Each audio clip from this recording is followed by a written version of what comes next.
Google agrees to pay SpaceX $920 million a month for hardware infrastructure.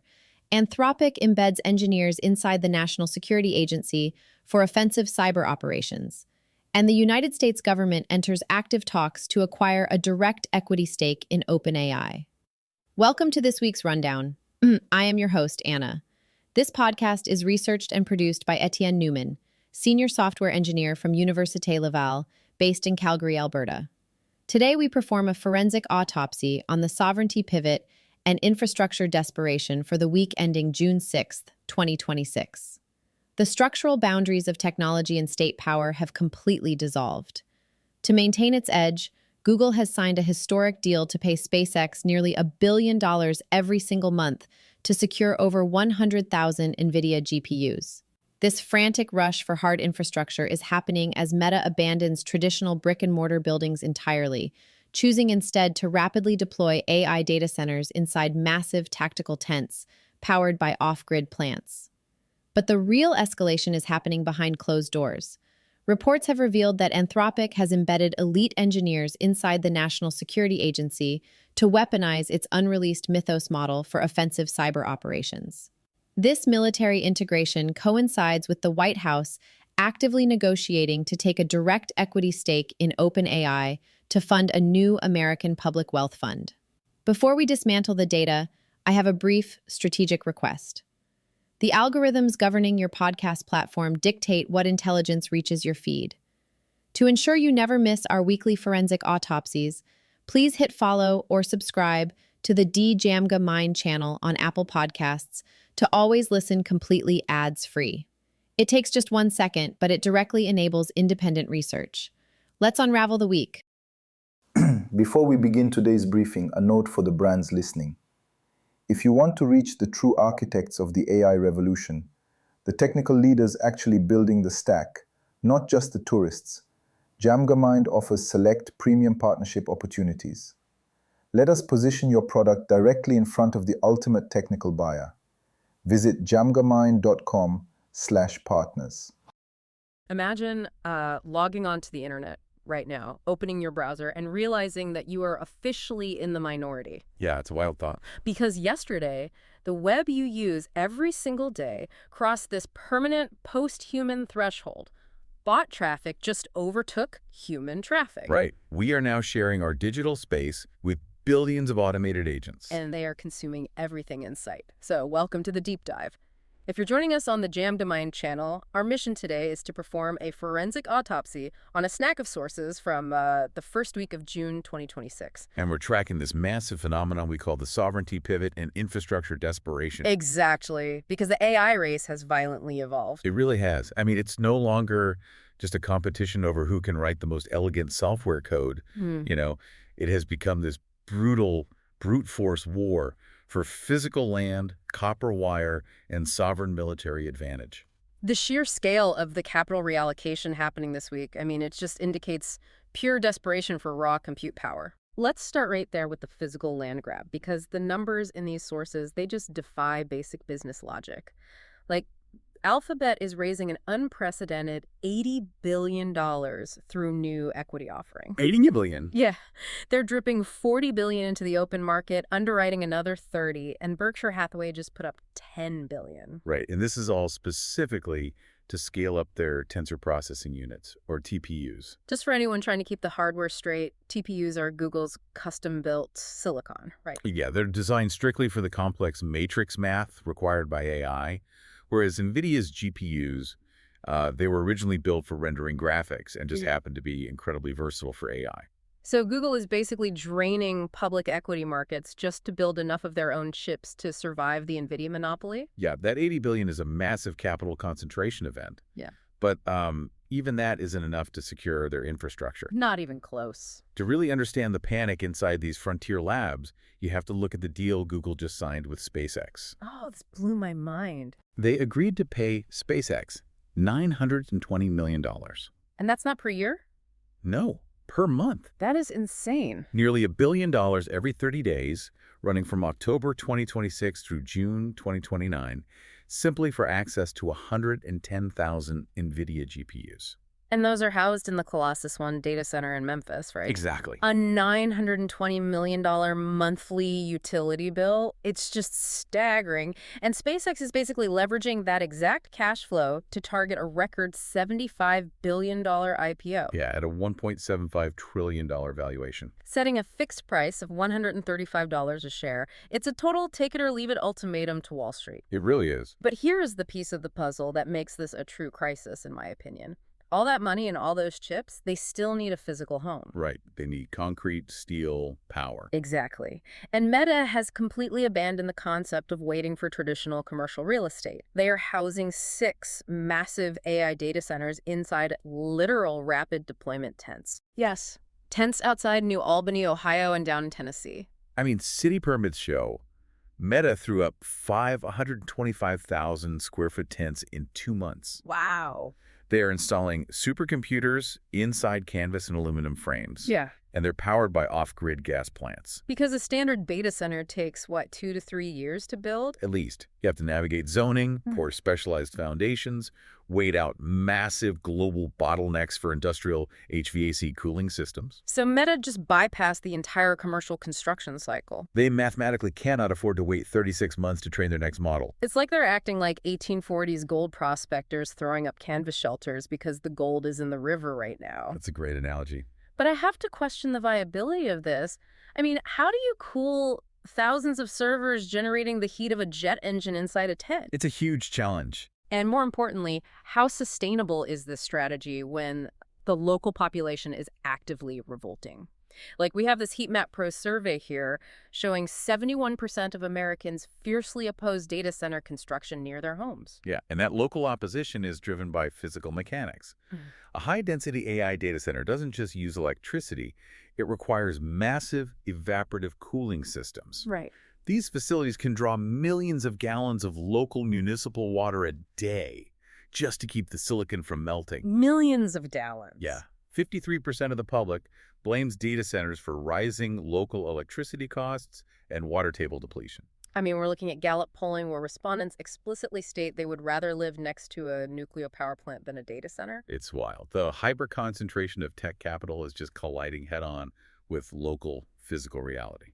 So while the tech giants are fighting this grueling physical war for power grids and local water rights in the real world, the sources paint a completely different picture digitally. Oh, absolutely. The digital land has already been conquered. Which brings us back to that terrifying post-human threshold we mentioned. Right. Cloudflare's CEO confirmed the milestone arrived a full year earlier than their internal models predicted. A whole year? Yeah. We're looking at a daily average of 57.4% bot traffic globally, compared to 42.5% human traffic. And in highly automated regions, it's way more extreme. Like Gibraltar is tracking at 92.1% bot traffic. Singapore's at 76%. Let's explain why that is happening, because this isn't just, malicious hackers running scripts. No, not at all. These are AI agents designed to act on behalf of users.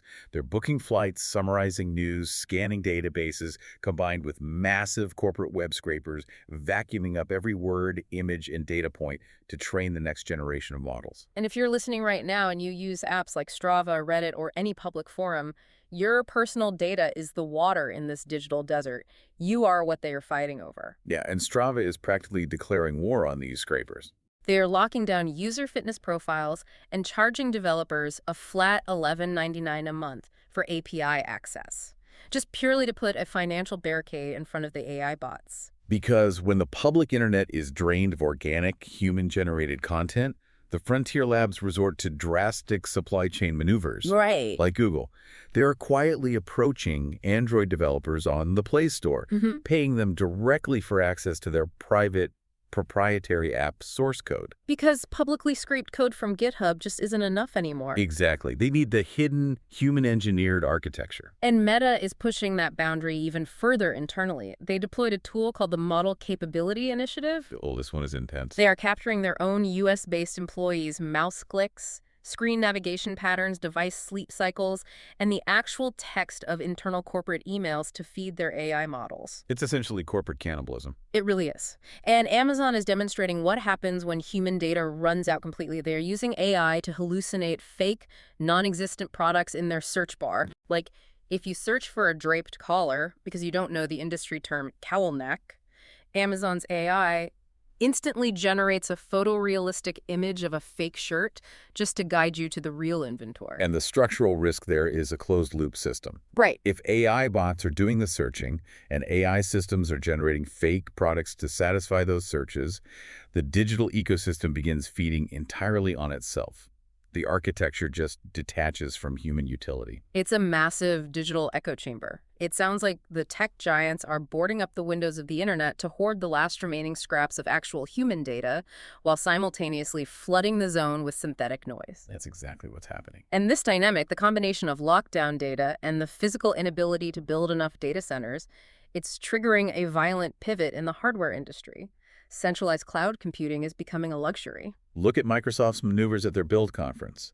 They launched 7 of their own proprietary AI models, including MAI Code 1 for GitHub Copilot. They're optimizing these specifically to run on their own Azure infrastructure, intentionally cutting their reliance on OpenAI to avoid massive third-party licensing fees. Microsoft basically realizes OpenAI is becoming a toll booth on their own highway. Yep. Think about it. Microsoft invested $13 billion to build OpenAI. But if they have to route every single GitHub request, every Word document summary through OpenAI's massive centralized cloud models, Microsoft will go bankrupt paying the toll. Right. So these new, smaller local models act like side streets. They bypass the toll entirely for everyday traffic. That is the exact financial calculus. And Microsoft has also invested $5 billion into Anthropic. Both OpenAI and Anthropic are moving toward massive IPOs and charging heavy premiums. Right. Microsoft just cannot afford to be permanently taxed by the partners it incubated. To solidify this bypass, they just launched Scout, which is an always-on agentic assistant for Microsoft 365, built completely independently using the open-source OpenClaw framework. But I have to question Microsoft's strategy here. It's like paying for a massive addition to your house and then immediately moving into a tiny shed in the backyard. Why try to divorce OpenAI right before OpenAI is supposed to be their golden goose? Well, because it isn't just Microsoft avoiding the toll booth. The whole industry is shifting. Google released Gemma 412B, a model built specifically to run locally on a standard consumer laptop, requiring only 16 gigabytes of RAM. Okay, wow. And NVIDIA is bypassing the cloud entirely and jumping into the PC market with the RTX Spark. They partnered with Microsoft to build a new ARM-based superchip that physically fuses a Blackwell GPU with an ARM CPU on the same board. So they are pushing the compute power directly to the edge into the hardware sitting on your physical desk. Exactly. And Apple is perfectly positioned for this localized pivot. Rumors for WWDC 2026 point to iOS 27 bringing visual intelligence across all core apps, and Siri gaining chatbot capabilities powered locally or hybridized with Google Gemini. But Apple's ultimate strategy seems to be wearable hardware. They have drastically scaled back their Vision Pro mixed reality roadmap. The immediate headsets are canceled. Right. They are focusing every engineering resource on a 2027 release for everyday, lightweight smart glasses. Which puts them on a collision course with Meta in the $200 to $500 eyewear market. Definitely. And whoever controls the physical hardware on your face controls the raw, local data extraction, which is highly concerning given what Wired magazine just uncovered about Meta. Yeah, the dormant code. Independent researchers found 3 hidden, dormant AI models buried inside Meta's smart glasses app. The code is specifically designed for detecting, cropping, and encoding human faces into biometric data. And Meta officially claims the feature doesn't exist, but the raw architecture is sitting right there on the device. Right. And this question of, why divorce OpenAI leads directly into the biggest shift in our sources, because the drive for local hardware dominance and the evasion of third-party dependencies inevitably leads to this critical pivot. The militarization. Yes. Frontier AI models are no longer treated as corporate software products. The capital scale required, the physical power grid demands, and the biometric data extraction have transformed these models into sovereign, militarized assets. This is where the tech sector officially becomes a geopolitical thriller. It really does. The sources outline that the United States government is in active, early-stage negotiations to take direct equity stakes in companies like OpenAI. Wait, really? Yeah. Sam Altman has pitched the Trump administration on seeding an American public wealth fund. The concept involves the labs voluntarily donating equity to the state, potentially paying a financial dividend to every American household to offset economic disruption. I mean, viewing this impartially from a structural risk perspective, the conflict of interest is monumental. Huge. The proposal establishes the federal government as the ultimate regulatory referee governing AI safety, while simultaneously making the state a primary shareholder deeply incentivized by the exact same company's financial success. We're watching tech companies morph into extensions of the sovereign state. It feels like the modern equivalent of the East India Company. But if the U.S. government owns a massive chunk of OpenAI, and OpenAI's valuation directly funds a national wealth dividend, how can they possibly regulate them fairly? They have zero incentive to aggressively regulate their safety or data practices. Especially when Anthropic is proving how valuable these tools are to national security. Right. Let's talk about Anthropic. So Anthropic has confidentially filed for an IPO at a $965 billion valuation, basically racing OpenAI to the public markets. Right. But while pitching Wall Street, the Financial Times exposed that Anthropic has already embedded engineers directly inside the National Security Agency. Inside the NSA. Yes. They are deploying Mythos, their most capable, unreleased AI model, specifically to augment offensive cyber operations and defensive network architecture. So they are arming the NSA with a model deemed too powerful for public release. Correct. And this sovereign militarization is happening globally. Look at the procurement records out of China. Yeah, that's a huge piece of this. The People's Liberation Army has spent years successfully acquiring top-tier NVIDIA A100 and H100 chips. These are the exact processors that strict U.S. export controls were supposed to block from being used for Chinese nuclear simulations, war games, and weapons research. And the mechanics of how they bypass those sanctions reveal a glaring supply chain vulnerability. How did they do it? Well, Chinese AI entities established overseas shell companies in regions with loose trade restrictions. These subsidiaries would either physically buy the restricted chips and smuggle them back, or simply rent offshore cloud infrastructure powered by those chips and then route the compute power back to the mainland digitally. Wow. And the U.S. Commerce Department just aggressively moved to close this loophole, but hundreds of thousands of advanced processors have already slipped through. They have, and China is pushing boundaries beyond silicon, too. They just approved NEO, the world's first non-clinical invasive brain-computer chip. Built by a Shanghai startup with Tsinghua University. Right. They beat Neuralink to widespread medical rollout, and it's already integrated into China's national health insurance system for paralyzed patients. The procedure places conductive sensors directly onto the duramater. The duramater. Yeah, to be clear, the duramater is the tough, outermost protective membrane surrounding the brain and spinal cord. They are literally wiring hardware to the human nervous system at a sovereign scale. The acceleration is just compounding on every front. Militaries weaponizing unreleased models, national governments negotiating equity stakes, neurotechnological hardware entering public health care. It's overwhelming. The existing regulatory and safety frameworks are completely overwhelmed, and the fallout is starting to hit the judicial system. Yeah, the immediate fallout is already here. Florida is officially filing the first state-level lawsuit against OpenAI and Sam Altman personally. Right. Impartially reporting the details of the suit filed by Attorney General James Uthmeier. Florida is treating ChatGPT as a defective, highly addictive consumer product. It's a huge deal. The suit brings 10 counts of product liability and specifically cites a tragic April 2025 Florida State University campus shooting, where the gunman exchanged over 270 detailed messages with ChatGPT regarding weapons and tactical planning before the event. It is a profound test of liability. I mean, can a frontier AI lab be held legally responsible for the actions facilitated by an LLM? This is happening right before these trillion-dollar IPOs hit the market. And in response to this mounting pressure, the tech ecosystem is frantically trying to patch structural vulnerabilities, like Android is globally rolling out a deepfake call detection feature. Yeah, relying on what they call a digital handshake. Right. And a digital handshake isn't just a caller ID check. It is a complex cryptographic lock and key system happening in milliseconds in the background. If an incoming call signal doesn't provide the exact mathematical key verifying it originated from the physical device of the person in your contacts, your phone immediately flags it as an AI-generated voice clone. And OpenAI is applying similar defensive friction to their own software. They just introduced lockdown mode for ChatGPT. What does that do? Its purpose is to defend against prompt injection attacks, where malicious code is hidden in the background of web pages to hijack the AI's behavior. If a user activates lockdown mode, It completely disables deep research and agent mode.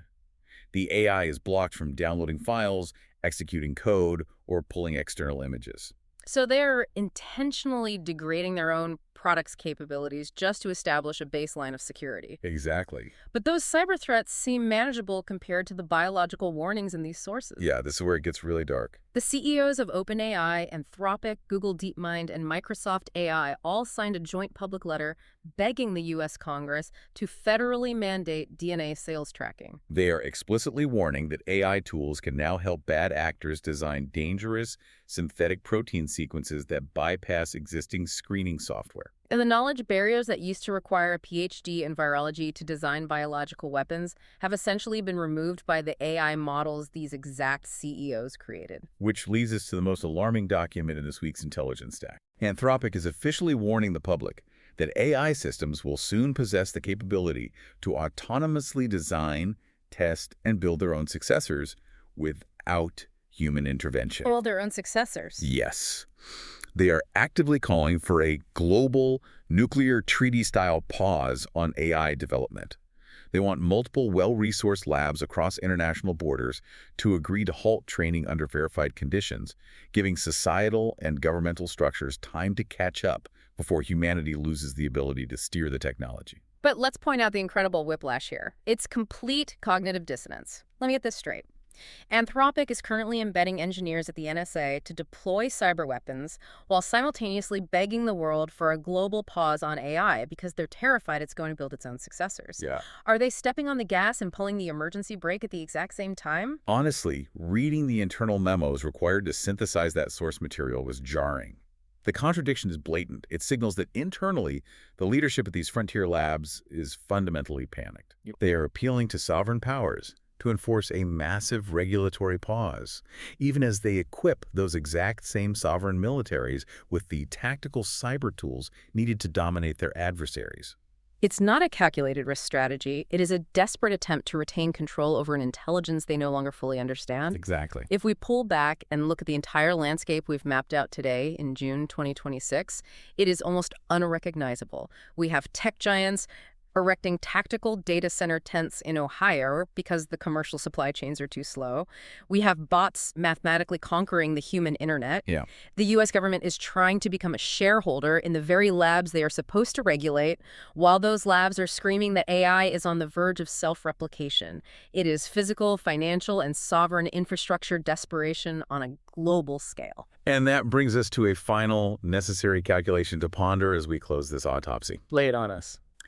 We have spent this entire deep dive analyzing humans desperately trying to monopolize the physical layer of AI, draining public equity markets, buying up farmland, hoarding cooling water, securing silicon.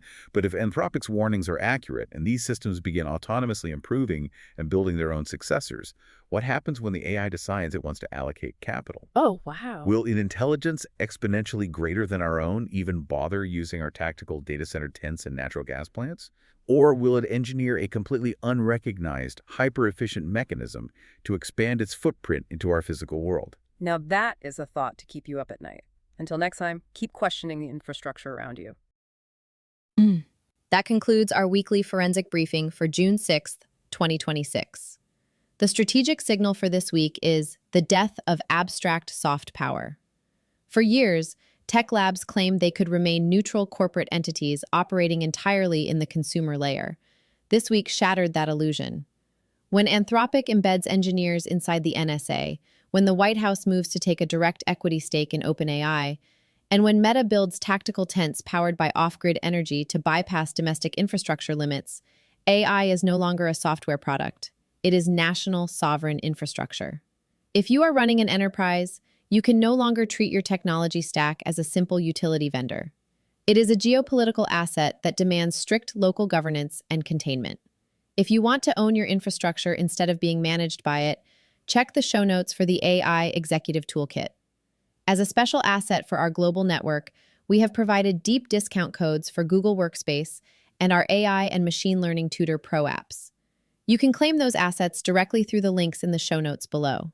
Subscribe to the DJamga Mind channel on Apple Podcasts to always listen completely ads-free. I am Anna. Stay sharp and keep unraveling the future. And before you go, If your company is building the tools that power the workflows we talked about today, I'd love to showcase them to this audience. We don't just run ads, we build technical simulations that prove your value. Let's build something together. Visit jamgamind.com/partners to get started. Until next time, keep building.